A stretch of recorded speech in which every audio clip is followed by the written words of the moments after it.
Late in the evening, Abigail practices ballet in an empty theater. Meanwhile, a group of criminals prepares for their heist. The hacker shuts down all the security cameras in Abigail's house, and the sniper climbs onto the roof. As Abigail leaves the theater, her driver picks her up, unaware that the criminals have placed a tracker under the car.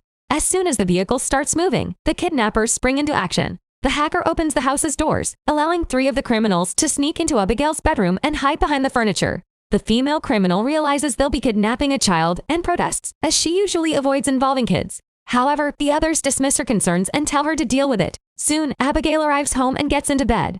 The criminals seize the moment to strike. One man tries to hold her down, but Abigail stabs his hand with a pencil.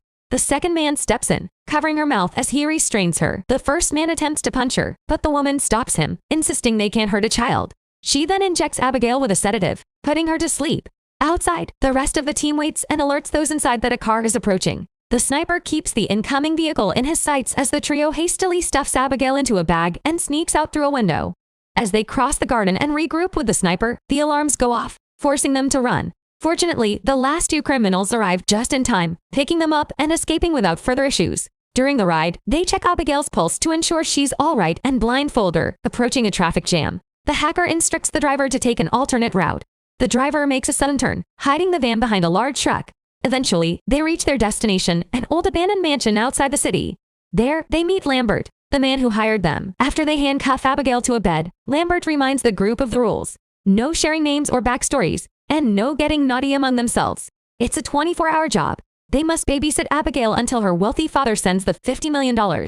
Lambert doesn't disclose who her father is, but he collects everyone's phones to prevent tracking. Before leaving, Lambert assigns each team member a code name inspired by the Rat Pack. Afterward, the team starts indulging in all the drinks in the house. Joey refuses to share a candy with Dean, who pretends to be clever and tries to guess everyone's backstory but fails. When Joey mocks him, the others bet some money to see if she can do better. By reading their body language, clothes, and personalities, she guesses correctly. Frank used to be a detective. Peter is a dim-witted mob enforcer. The hacker Sammy comes from money and is doing this for fun. Rickles is a former Marine sniper, and Dean is a sociopath driver. In return, Frank deduces that Joey is a recovering addict.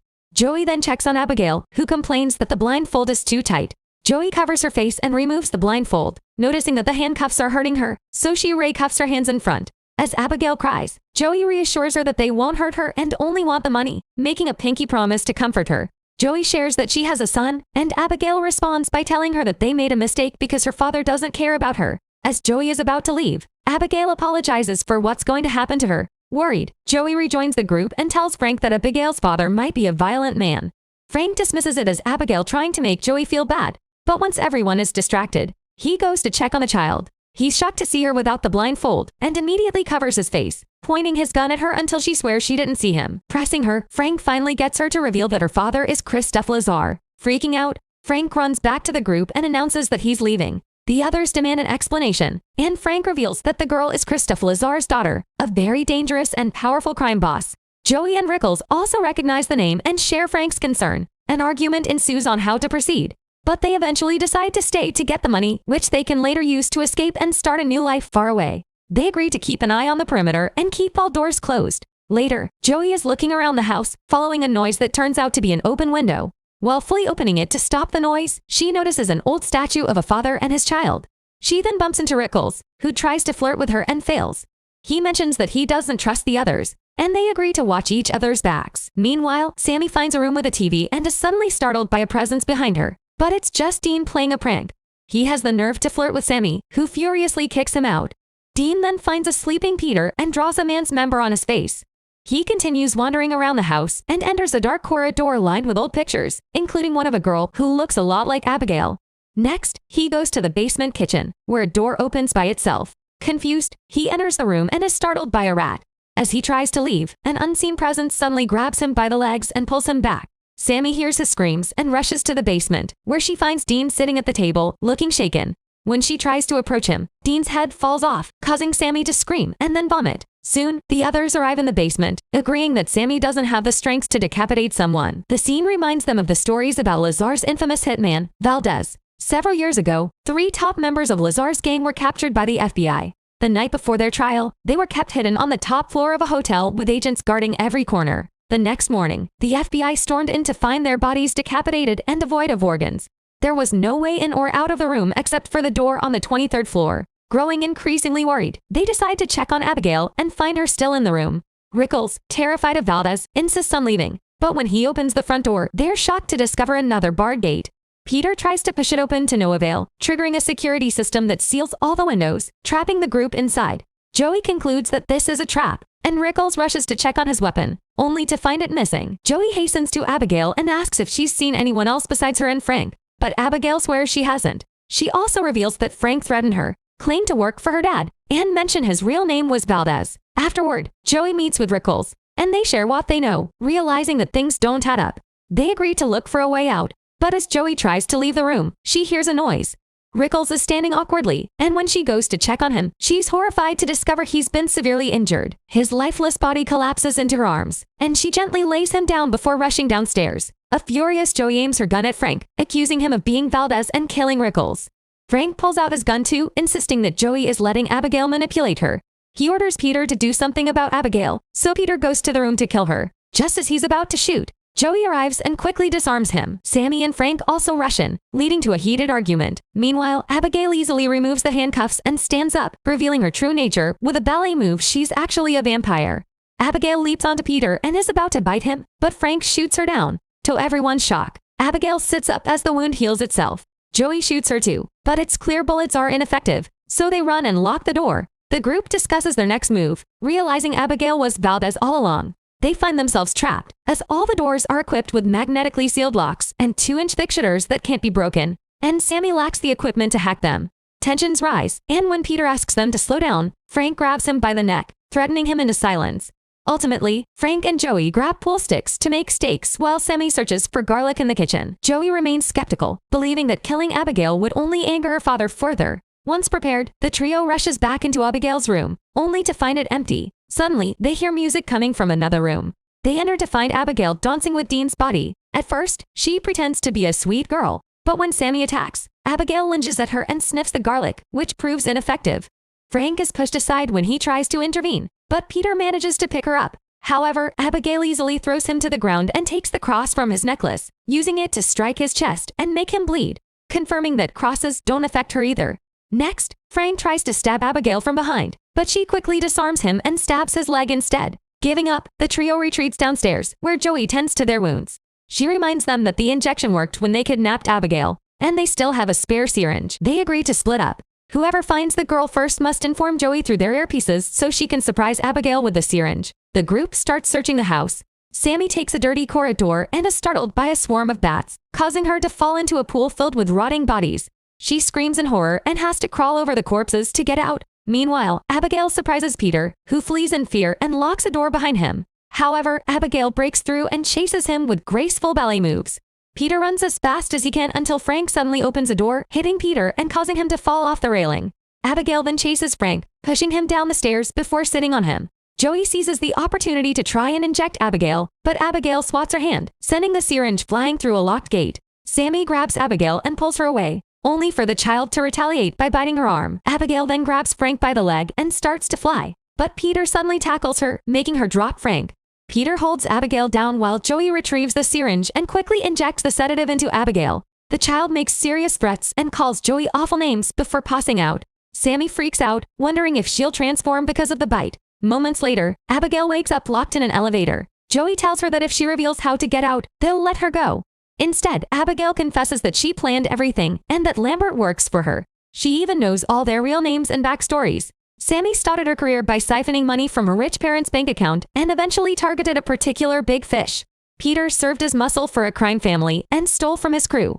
Frank infiltrated a crime family while working as a detective and ended up enjoying the illegal life. Joey is a former army medic who was fired for becoming addicted to medication, leaving her son with his bad father to become an underground doctor for some very shady people. One day, she accidentally killed a gang member while trying to remove a bullet.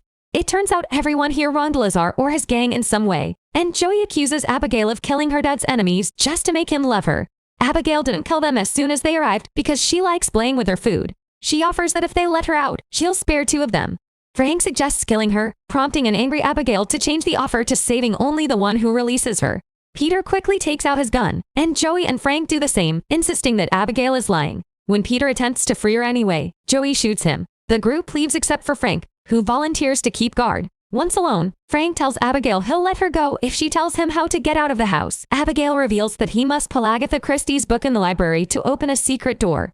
Frank thanks her but refuses to release her, so Abigail easily breaks the door, pushes him aside, and dances toward him. At that moment, Joey arrives and breaks wooden planks off a window, letting sunlight in. The light instantly burns off Abigail's hand, and she runs to hide in the shadows to regrow it while Joey and Frank run away. The entire group makes it to the library and stays under the sunlight streaming through the high window Joey opened earlier. Nothing happens to Sammy, so she's relieved, thinking she won't turn.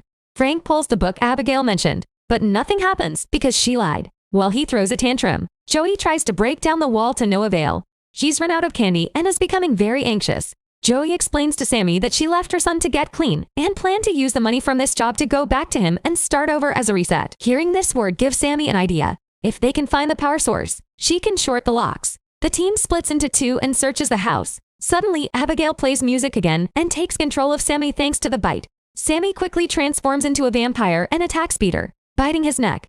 Abigail speaks to him through Sammy while she continues to feed and kills him. Then Abigail has fun making Sammy dance as she does.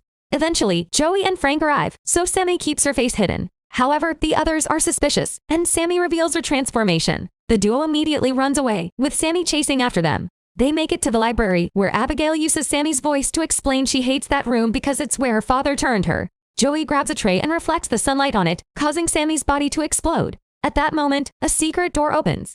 Although Joey and Frank think it's a trap, they decide to go through it anyway. After navigating a corridor, they find the mansion's control room and Lambert, who is also a vampire. Lambert grabs Joey by the neck and explains everything. Abigail turned him 2 years ago when she found out he helped Frank infiltrate the gang. She also threatened his family, and now all he does is bring her father's enemies here so she can play. He's already notified Lazar about the situation, and he's on his way to the mansion. Lambert wants to kill both Abigail and her dad, so he offers to turn Frank if he promises to help. Frank agrees, so Lambert knocks Joey out and bites Frank. Next, Lambert makes Frank drink his blood, and Joey wakes up to watch Frank painfully transform into a vampire. Afterward, Lambert tells Frank to feed on Joey, but Frank stabs him with a stake instead, causing Lambert to explode. At that moment, Abigail arrives and tries to attack, but Frank overpowers her and drinks her blood. Joey uses the chance to reach the control panel and deactivates the security measures. She also retrieves her phone. When she runs down the secret corridor, the exit is locked. While Frank finishes feeding on Abigail and drops her body, Joey calls her son and leaves a heartfelt message in his voicemail. Frank finds her and immediately pushes her back into the library, where he starts throwing her around, smashing her against the furniture. Joey tries to defend herself, but her punches do nothing to a vampire. Then he grabs her by the neck and throws her down, but Abigail catches her just in time. Abigail explains she's too weak to defeat him alone and begs Joey to help her kill Frank, promising to let her go if she does so she can see her son again. Frank approaches them, and the girls team up to start fighting him, but no matter how hard they try, he's clearly stronger than both of them combined. After he knocks down Abigail, he stabs Joey in the shoulder with the stake and pins her to a pillar. Then he goes back to fighting Abigail, biting her again as the girl raises her pinky to remind Joey of their promise. Once Abigail is down, Frank takes Joey off the stake and bites her neck before throwing her on the floor. When she wakes up, Frank uses his vampire powers to force her to pick up the stake and go after Abigail. However, Joey is pretending, so she turns around and pushes Frank, giving Abigail the chance to jump on him. She fights him again, explaining that the powers take a while to fully develop, so he can't control or transform Joey yet. While they're distracted, Joey retrieves the stake and pulls Frank down. Then she and Abigail team up to stab him, causing him to explode. Afterward, Joey is worried that she may transform too, but Abigail confirms it won't happen because Frank is dead. As promised, Abigail lets Joey go and tells her to find her son. Suddenly, someone grabs Joey's shoulder. It's Abigail's father, Lazar, who says he has had many names through the years. He wants to kill Joey, but Abigail comes to her defense, saying Joey saved her life and was there for her when he wasn't. Lazar kisses Joey's hand in thanks and lets her go. Joey rushes back to the van and discovers she still has a lollipop left, so she eats it while driving away.